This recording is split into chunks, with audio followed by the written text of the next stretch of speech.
నమస్కారం ETV news కి స్వాగతం ముందుగా ముఖ్యాంశాలు ఏపీ స్మార్ట్ పల్స్ సర్వేలో గందరగోళం కుటుంబ సభ్యులందరి వేలిముద్రల సేకరణకు తాజా ఆదేశాలు మళ్లీ ఇంటింటికి తిరగాల్సిన పరిస్థితి అమరావతిలో 950 కోట్లతో 7 ప్రధాన రహదారులు వచ్చే దసరా కల్లా పూర్తి చేయాలని చంద్రబాబు ఆదేశాలు కలెక్టర్లతో వారంలో ముఖ్యమంత్రి కేసీఆర్ ప్రత్యేక సమావేశం కొత్త జిల్లాల్లో పాలన వేగవంతంపై దిశానిర్దేశం హైదరాబాద్ శివార్లలో క్రూర నేరాలు మేడ్చల్లో చిన్నారి గొంతు కోసిన దుండగులు బండ్లగూడలో మైనర్పై అత్యాచారం పాకిస్తాన్ వైఖరిని మరోసారి తప్పుపట్టిన అమెరికా కశ్మీర్ సమస్యకు ఆఫ్ఘాన్లో శాంతి నెలకొనడానికి సంబంధం లేదని స్పష్టీకరణ భారత్ వాదనకు మద్దతు మాథ్యూ హరికేన్ విధ్వంసంతో హైతీలో ఆందోళనకర పరిస్థితులు పారిశుద్ధ్య లోపంతో విజృంభిస్తున్న కలరా ఆకాశాన్నంటుతున్న నిత్యావసర ధరలు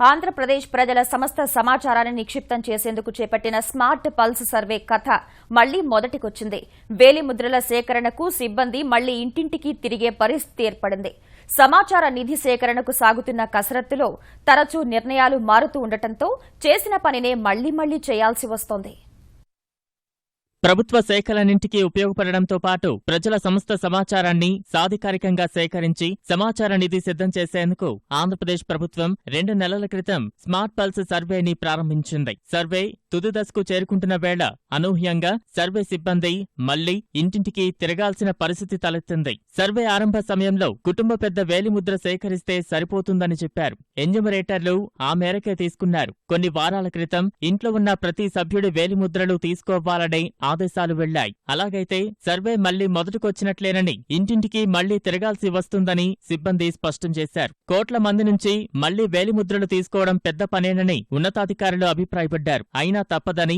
పై స్థాయి నుంచి ఆదేశాలు రావడంతో ఇక మరోసారి ఇంటింటికి తిరిగేందుకు అధికార యంత్రాంగం సిద్ధమవుతోంది బుధవారం సాయంత్రానికి 1,16 లక్షల కుటుంబాల సమాచారం సేకరించగా అందులో 3,76 లక్షల మంది వివరాలు నమోదయ్యాయి ఈ కేవైసీ పేరుతో ప్రతి కుటుంబ సభ్యుడి వేలిముద్ర తీసుకుంటున్నారు అవి ఆధార్తో సరిపోతుంది లేనిది పరిశీలిస్తున్నారు సర్వే ఆరంభంలో ఈ కేవైసీ కేవలం ఇంటి పెద్ద నుంచే తీసుకోగా తాజా నిర్ణయంతో 1 కోటి మంది నుంచి సేకరించాల్సి ఉంటుంది ఇప్పుడు ఇంటింటికి మళ్లీ వెళ్లడం కష్టమని ఒకవేళ వెళ్లిన సమయంలో కుటుంబ సభ్యులందరూ తగిన ధ్రువపత్రాలతో అందుబాటులో లేకుంటే మళ్లీ తిరగాల్సి వస్తుందని సిబ్బంది వాపోతున్నారు పట్టణాలకు వెళ్లి చదువుకునే పిల్లలను మళ్లీ సొంతూళ్లకు పిలిపించుకోవాల్సి వస్తుందని చెబుతున్నారు ఇప్పటికే పట్టణ ప్రాంతాల్లో సర్వే ఆశించినంత వేగంగా సాగట్లేదని సెలవు దినాల్లోనే వారి సమాచారం సేకరించాల్సి వస్తోందని రెవెన్యూ అధికారులు తెలిపారు ఇంకా 1 కోటి మందికి పైనే సమాచారాన్ని సేకరించాల్సి ఉండగా అవి ఇంటర్నెట్ అనుసంధానం లేని గ్రామీణ గిరిజన ప్రాంతాలేనని చెబుతున్నారు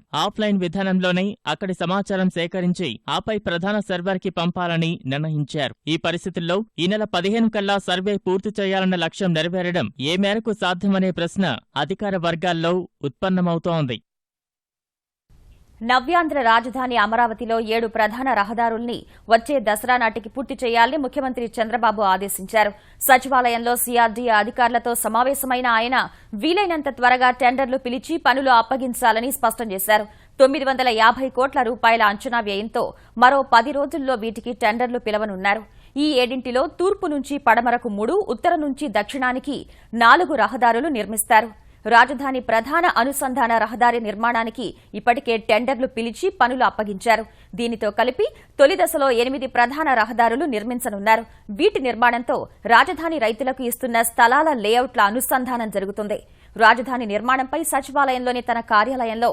చంద్రబాబు ఇవాళ సమీక్షించనున్నారు కొత్త జిల్లాల్లో పాలన త్వరగా పట్టాలెక్కించేందుకు తెలంగాణ ప్రభుత్వం ప్రత్యేక కార్యాచరణ సిద్ధం చేస్తోంది వారంలో కలెక్టర్లు ఎస్పీలతో సమావేశం నిర్వహించనున్న ముఖ్యమంత్రి కేసీఆర్ సమస్యల పరిష్కారానికి మంత్రులు అందుబాటులో ఉండాలని ఆదేశించారు అధికారాల వికేంద్రీకరణ, పాలనను ప్రజల ముంగిట్లోకి తీసుకువెళ్లడమే లక్ష్యంగా 21 కొత్త జిల్లాలను ప్రారంభించిన తెలంగాణ ప్రభుత్వం వీలైనంత త్వరగా సేవలను ప్రజలకు అందించడంపై ప్రత్యేకంగా దృష్టి సారించింది. జిల్లాల పునర్వ్యవస్థీకరణతో పాలన స్వరూపం కూడా మారడంతో అందుకు అనుగుణంగా కార్యాచరణ రూపొందిస్తోంది. గతంతో పోల్చితే పాలనా పరిధి బాగా తగ్గింది. మహబూబ్ నగర్ లాంటి పెద్ద జిల్లాల్లో గతంలో 64 మండలాలుంటే పునర్వ్యవస్థీకరణ తర్వాత నల్గొండ మినహా మరే జిల్లాల్లో 30 మండలాలు మించలేదు. 12 జిల్లాల్లో 20 కంటే ఎక్కువ మండలాలుండగా 18 జిల్లాల్లో వీటి సంఖ్య 10 నుంచి 20 లోపే ఉంది. అధికారుల పరిధి తగ్గినప్పటికీ 5గురు మినహా మిగతా వారంతా కొత్త కలెక్టర్లే కావడంతో వారందరికీ ప్రభుత్వ లక్ష్యాలపై దిశానిర్దేశం చేయాలని ప్రభుత్వం భావిస్తోంది. ఇందుకోసం ముఖ్యమంత్రి కేసీఆర్ త్వరలోనే కలెక్టర్లు, జిల్లా ఎస్పీలతో సమావేశం నిర్వహించనున్నారు. అధికారాల బాధ్యతలపైన కసరత్తు జరుగుతోంది. కలెక్టర్లు, సంయుక్త కలెక్టర్ల మధ్య అధికారాల విభజనపైన ప్రభుత్వం ప్రత్యేకంగా దృష్టి కేంద్రీకరించింది. సంయుక్త కలెక్టర్లుగా నాన్ కేడర్ అధికారులను నియమించడంతో పాటు జిల్లాల పరిధి తగ్గిన నేపథ్యంలో అవసరమైన మార్పులు, చేర్పులు చేయనున్నారు. ఇందుకోసం సాధారణ పరిపాలన శాఖ కార్యదర్శి అదిర్ సిన్హా నేతృత్వంలోని కమిటీ నివేదిక ఆధారంగా ప్రభుత్వం అధికారాల విభజన చేయనుంది. పనిలేని శాఖల ఉద్యోగులను ఇతర శాఖలకు కేటాయించనున్నారు. కొన్ని మండలాలు అభిప్రాయానికి భిన్నంగా ఉన్నందునే నారాయణపేటను జిల్లాగా చేయలేకపోయామని తెలంగాణ వైద్య ఆరోగ్య శాఖ మంత్రి లక్ష్మారెడ్డి తెలిపారు. నారాయణపేట జిల్లా సాధన సమితితో పాటు అఖిలపక్ష నేతలతో చర్చలు జరిపిన లక్ష్మారెడ్డి ప్రస్తుతానికి జిల్లాల పునర్వ్యవస్థీకరణ ప్రక్రియ ముగిసినందున ఇక ఆందోళనలు విరమించాలని విజ్ఞప్తి చేశారు. నారాయణపేట అభివృద్ధికి ప్రత్యేక చర్యలు తీసుకునేలా త్వరలోనే ముఖ్యమంత్రితో సమావేశం ఏర్పాటు చేయిస్తానని వారికి మంత్రి హామీ ఇచ్చారు. ఈ ప్రాంత ప్రజలను రిక్వెస్ట్ చేస్తాను, మమ్మల్ని నమ్మండి. మీకు అందరూ కూడా ముఖ్యమంత్రి గారితో కల్పించి ముఖ్యమంత్రి గారి ద్వారా ఈ ప్రాంతానికి లాభమయ్యే దిశగా జిల్లా మీద ఒక నిర్ణయం వచ్చే దిశగా మేము ప్రయత్నం చేస్తాం తెలియజేస్తాను. 31 జిల్లాలకి క్లోజ్ అయింది. నెక్స్ట్ కొత్త జిల్లాల ప్రతిపాదన ఒక్కటి పెరిగినా 100 4 పెరుగున్నారని కోరడం జరిగింది. దాన్ని ఖచ్చితంగా ముఖ్యమంత్రి కల్పిస్తాం. ఇటీవలి వర్షాలకి గోతులు పడ్డ రహదారులతో అష్టకష్టాలు పడుతున్న హైదరాబాద్ ప్రజల బాధలు తీరనున్నాయి. నేటి నుంచి 180 కిలోమీటర్ల మేర బీటీ రహదారుల పునర్నిర్మాణ పనులు మొదలు కానున్నాయి. 75 కోట్ల రూపాయల వ్యయంతో 486 పనులు చేపట్టినట్టు హైదరాబాద్ మహానగరపాలక సంస్థ కమిషనర్ జనార్దన్ రెడ్డి తెలిపారు. రోడ్డు వేసిన 24 గంటల్లోనే వాహనాలు వెళ్లే వెసులుబాటున్న వైట్ ట్యాపింగ్ రోడ్డును ఇటీవలే పంజాగుట్ట వంతెన వద్ద 50 మీటర్ల మేర వేయగా మరికొన్ని ప్రాంతాల్లోనూ అలాంటి రహదారుల నిర్మాణానికి యోచిస్తున్నట్టు తెలుస్తోంది. సమన్వయంతో పనులు చేపడతామన్న జీహెచ్ఎంసీ కమిషనర్ వీలైనంత త్వరగా మరమ్మతులు పూర్తి చేయాలని ఆదేశించారు. ఇంజనీర్లు విధిగా రహదారుల నిర్మాణ పనుల ప్రాంతాల్లోనే ఉండి పర్యవేక్షించాలని ఆదేశించారు. పనుల్లో అవినీతి, అక్రమాలకు పాల్పడే వారిని ఉపేక్షించేది లేదని జనార్దన్ రెడ్డి హెచ్చరించారు. మేడ్చల్ జిల్లా ఎల్లంపేటలో ఓ 8 ఏళ్ల చిన్నారి దారుణ హత్యకు గురైంది. ఇంట్లో ఉన్న చిన్నారి లక్ష్మిని నిన్న సాయంత్రం 4 గంటల సమయంలో గుర్తు తెలియని దుండగులు స్నానాల గదిలో గొంతు, మణికట్టు కోసి వెళ్లారు. ఆ సమయంలో ఇంటికి వచ్చిన బాలిక పిన్ని రక్తపు మడుగులో కొట్టుకుంటున్న పాపను గుర్తించి స్థానికుల సాయంతో ఆస్పత్రికి తీసుకువెళ్లగా అప్పటికే లక్ష్మి మృతి చెందినట్లు వైద్యులు తెలిపారు. మృతురాలు లక్ష్మి తల్లిదండ్రులు 10 ఏళ్ల క్రితం బతుకు తెరువు కోసం పశ్చిమ గోదావరి జిల్లా భీమవరం నుంచి హైదరాబాద్ వచ్చారు. లక్ష్మి తల్లిదండ్రులకు ఇతరులతో ఏవైనా పాత కక్షలు ఉన్నాయా అన్న కోణంలో పోలీసులు దర్యాప్తు చేస్తున్నారు. పెద్దమ్మాయి స్వీటీ ఏదని దాన్ని అడిగితే ఇంకా నిద్రలో ఉంది కదండి. నేను బాత్రూమ్ లో చూస్తే స్వీటీ స్వీటీ అనుకుంటే బాత్రూమ్ లోకి వెళ్ళాను. అక్కడ మొత్తం ఆ ఇంట్లో ఎత్తి బాత్రూమ్ లోకి వెళ్తే బాత్రూమ్ లోని మొత్తం ఈ చెయ్యి బ్లడ్ మొత్తం బాత్రూమ్ నిండా బ్లడ్డే. అక్కడ కొన్ని బ్లేడ్లు, 2 బ్లేడ్లు, ఒక చిన్న సైజు కత్తెర కనపడింది. బ్లేడ్తో గొంతు మరియు ఎడమ చేయి మణికట్టు మీద కోసి హత్య చేసినట్టుగా తెలుస్తుంది. కారణాలు ఏంటో తెలియరాలేదు. హైదరాబాద్ ఎల్బీ నగర్లోని బండ్లగూడ రామకృష్ణ ఓల్డేజ్ హోంలో దారుణం జరిగింది. 16 ఏళ్ల బాలికను కారులో తీసుకువెళ్లి 3 వ్యక్తులు అత్యాచారం చేశారు. వృద్ధులకు సహాయం చేసే కేర్ టేకర్లను సరఫరా చేసే రామకృష్ణ ఓల్డేజ్ హోంలో రాజమండ్రికి చెందిన బాలిక పనికి చేరింది. అందులోనే పనిచేసే గణేష్ ఆమెను బయట పని ఉందంటూ వాహనం ఎక్కించుకున్నారు. అప్పటికే వాహనంలో మరో 2 ఓల్డేజ్ హోం సిబ్బంది ఉన్నారు. వారి సహకారంతో గణేష్ బాలికపై అత్యాచారం చేశాడు. ఆ తర్వాత మళ్లీ ఓల్డేజ్ హోంలో వదిలి వెళ్లాడు. బాధితురాలి ఫిర్యాదు మేరకు చైల్డ్ వెల్ఫేర్ కమిటీ సహాయంతో పోలీసులు కేసు నమోదు చేశారు. 3 నిందితులతో పాటు మైనర్ను పనిలోకి పెట్టుకున్నందుకు ఓల్డేజ్ హోం నిర్వాహకుడిని అదుపులోకి తీసుకున్నారు. కశ్మీర్ అంశంలో పరిష్కారం లభిస్తేనే ఆఫ్ఘనిస్తాన్లో శాంతి నెలకొంటుందంటూ పాక్ లేవనెత్తిన కొత్త వాదాన్ని అమెరికా కొట్టిపారేసింది. ఆ రెండు అంశాలకు సంబంధమే లేదంటూ దక్షిణాసియా అంశాలకు సంబంధించిన శ్వేత సౌధం అధికార ప్రతినిధి పీటర్ లావోయ్ ప్రకటన చేశారు. పాక్ ఆక్రమిత కశ్మీర్లో భారత్ చేసిన లక్షిత దాడుల్ని సమర్థించిన ఆయన సీమాంతర ఉగ్రవాదాన్ని అణచివేతకు భారత్ చేపట్టే చర్యల్లో సహకరిస్తామని స్పష్టం చేశారు. ఇదే సమయంలో భారీ సైనిక సంపత్తి కలిగిన భారత్ పాక్ సంయమనం పాటించాలని లావోయ్ సూచించారు. చర్చల ద్వారానే సమస్యను పరిష్కరించుకోవాలని అన్నారు. అణు సరఫరాదారుల కూటమి ఎన్ఎస్జీలో భారత్ సభ్యత్వానికి అమెరికా పూర్తి మద్దతు ఇస్తుందన్న లావోయ్ 2016 చివరి నాటికి ఆ కోరిక నెరవేరుతుందని ఆశాభావం వ్యక్తం చేశారు. ఉరీ ఉగ్రదాడి తర్వాత అంతర్జాతీయంగా ఏకాకిగా మారుతున్న పాకిస్తాన్ దక్షిణాసియా ప్రాంతీయ సహకార సంఘం పార్కు పోటీగా మరోసారి మహా దక్షిణాసియా ఆర్థిక కూటమి ఏర్పాటుకు గల అవకాశాలను అన్వేషిస్తోంది. చైనా, ఇరాన్ సహా తమ పొరుగున ఉన్న మధ్య ఆసియా దేశాలు కూడా ఈ కూటమిలో ఉండాలని పాక్ కోరుకుంటున్నట్లు ఆ దేశ మీడియా పేర్కొంది. ఈ మేరకు అమెరికా పర్యటనలో ఉన్న పాకిస్తాన్ పార్లమెంటరీ ప్రతినిధుల బృందం ఈ ఆలోచనను తెరపైకి తెచ్చినట్టు తెలుస్తోంది. ఉరీ ఉగ్రదాడి నేపథ్యంలో ఇస్లామాబాద్లో జరగాల్సిన సార్క్ సదస్సుకు వెళ్లటం లేదని మొదట భారత్ ప్రకటించగా బంగ్లాదేశ్, భూటాన్, ఆఫ్ఘనిస్తాన్, శ్రీలంక కూడా దూరంగా ఉన్నాయి. సార్క్లో భారత్ ప్రభావం ఎక్కువై తాము ఏకాకి అవుతున్నట్లు భావిస్తున్న పాకిస్తాన్ ప్రత్యామ్నాయ కూటమి కోసం ప్రయత్నిస్తోంది. భారత్ కూడా ఈ కూటమిలో చేరవచ్చని సెనేటర్ హుస్సేన్ సయీద్ వ్యాఖ్యానించగా సార్క్ ద్వారా ప్రయోజనాలు ఉన్నందున ఈ ప్రతిపాదనకు భారత్ అంగీకరించకపోవచ్చని పాక్ మీడియా పేర్కొంది. సరిహద్దు ఉద్రిక్తతల నేపథ్యంలో దేశంలో ఉగ్ర దాడులు జరగొచ్చన్న హెచ్చరికలు జారీ చేసిన కేంద్రం భద్రతపై సమీక్షించింది. హోంమంత్రి రాజ్నాథ్ సింగ్, రక్షణ మంత్రి మనోహర్ పారికర్ మరోసారి సమీక్ష నిర్వహించారు. జాతీయ భద్రతా సలహాదారు అజిత్ దోవల్, హోం రక్షణ శాఖ ఉన్నతాధికారులు పాల్గొన్న సమీక్షలో సరిహద్దు చొరబాట్ల నిరోధానికి తీసుకున్న చర్యలను మంత్రులు ఆరా తీశారు. జమ్మూ కశ్మీర్ పాంపోర్లో ఉగ్రవాదులతో 56 గంటల పాటు సాగిన కాల్పులపైన మంత్రులు వివరాలు అడిగి తెలుసుకున్నారు. జమ్మూ కశ్మీర్తో పాటు భారత్ పాక్ సరిహద్దు నియంత్రణ రేఖ వెంట భద్రతను ఉన్నతాధికారులు మంత్రులకు వివరించారు.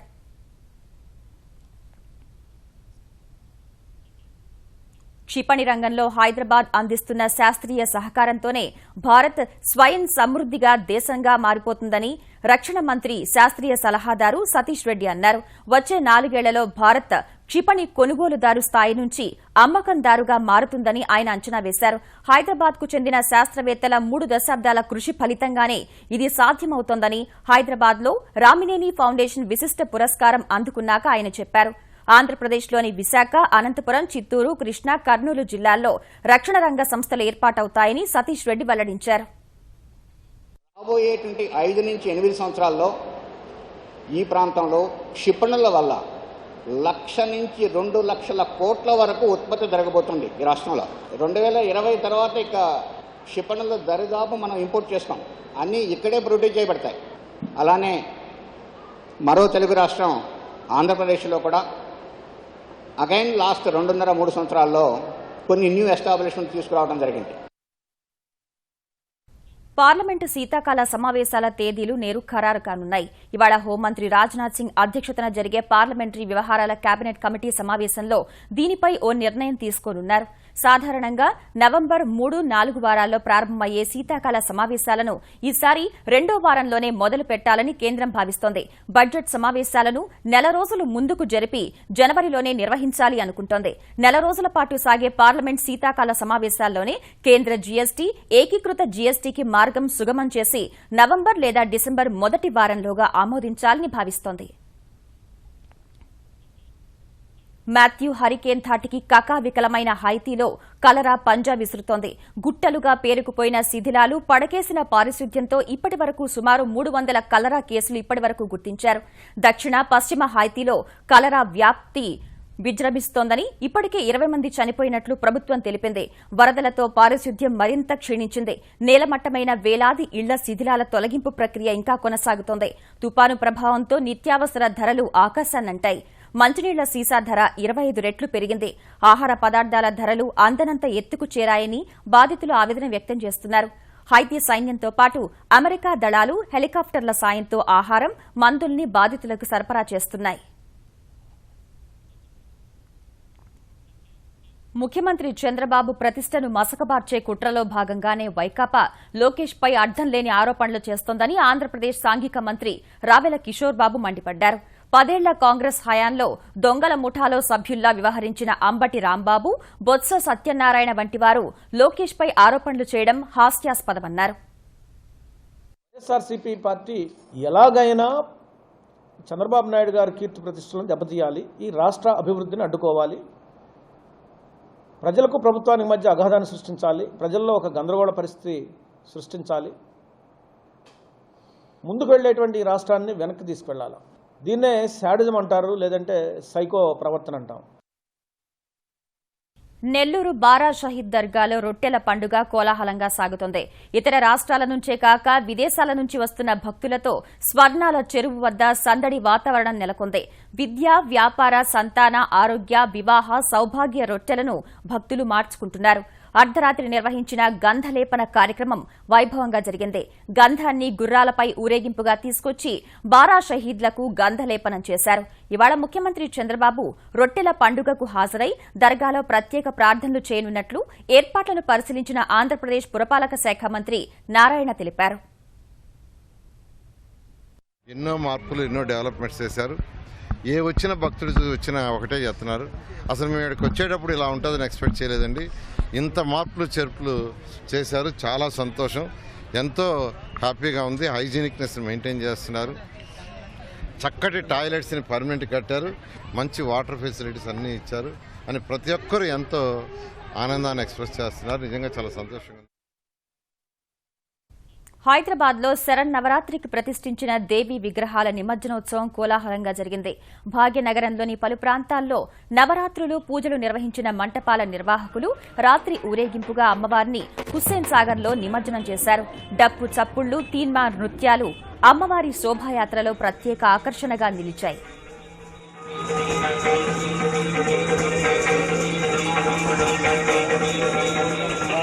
బంతి తులే ఓ బాలమణి జయ్యాన చక్కుడు బిల్ల బాలమణి పుత్రాన సామంతులే ఓ బాలమణి జోవాన.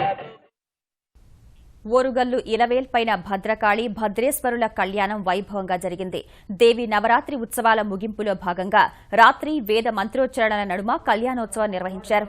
భక్తులు పెద్ద సంఖ్యలో హాజరై కానుకలు సమర్పించారు.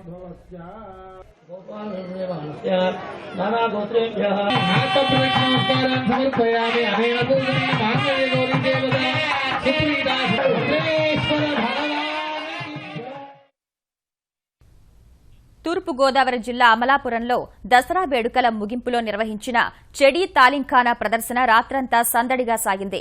150 ఏళ్లుగా ఆనవాయితీగా నిర్వహిస్తున్న ఈ కార్యక్రమాన్ని ఆంధ్రప్రదేశ్ హోంమంత్రి చినరాజప్ప కత్తి తిప్పి ప్రారంభించారు. పురవీధుల్లో కళాకారుల ఆయుధ విన్యాసాలు అబ్బురపరిచాయి.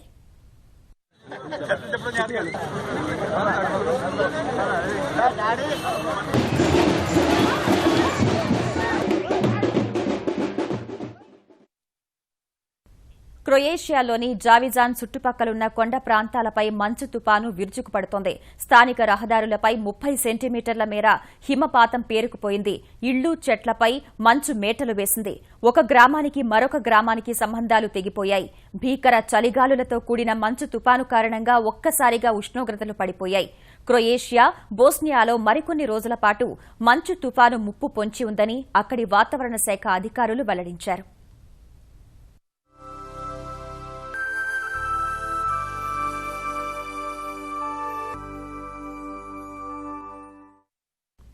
Amazon India fashion week spring summer ఢిల్లీలో ఘనంగా ప్రారంభమైంది. దేశంలోని ప్రముఖ డిజైనర్లు తమ సరికొత్త కలెక్షన్ను ప్రవేశపెట్టారు. విలక్షణ పైజమాలు, ఫుల్ స్లీవ్ బ్లౌజులు ధరించి మోడళ్లు హొయలోలికించారు. ఆదివారం వరకు అమెజాన్ ఇండియా ఫ్యాషన్ వీక్ కొనసాగనుంది.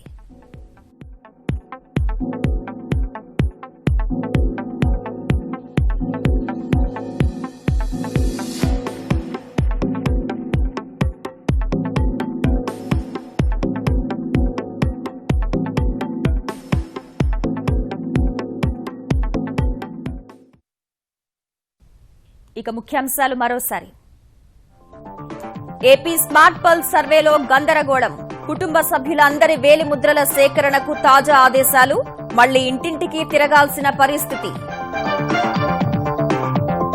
అమరావతిలో 950 కోట్లతో 7 ప్రధాన రహదారులు వచ్చే దసరా కల్లా పూర్తి చేయాలని చంద్రబాబు ఆదేశాలు. కలెక్టర్లతో వారంలో ముఖ్యమంత్రి కేసీఆర్ ప్రత్యేక సమావేశం. కొత్త జిల్లాల్లో పాలన వేగవంతంపై దిశానిర్దేశం. హైదరాబాద్ శివార్లలో క్రూర నేరాలు. మేడ్చల్లో చిన్నారి గొంతు కోసిన దుండగులు. బండ్లగూడలో మైనర్పై అత్యాచారం. పాకిస్తాన్ వైఖరిని మరోసారి తప్పుపట్టిన అమెరికా. కశ్మీర్ సమస్యకు ఆఫ్ఘన్లో శాంతి నెలకొనడానికి సంబంధం లేదని స్పష్టీకరణ. భారత్ వాదనకు మద్దతు. మాథ్యూ హరికేన్ విధ్వంసంతో హైతీలో ఆందోళనకర పరిస్థితులు. పారిశుద్ధ్య లోపంతో విజృంభిస్తున్న కలరా. ఆకాశాన్నంటుతున్న నిత్యావసర ధరలు.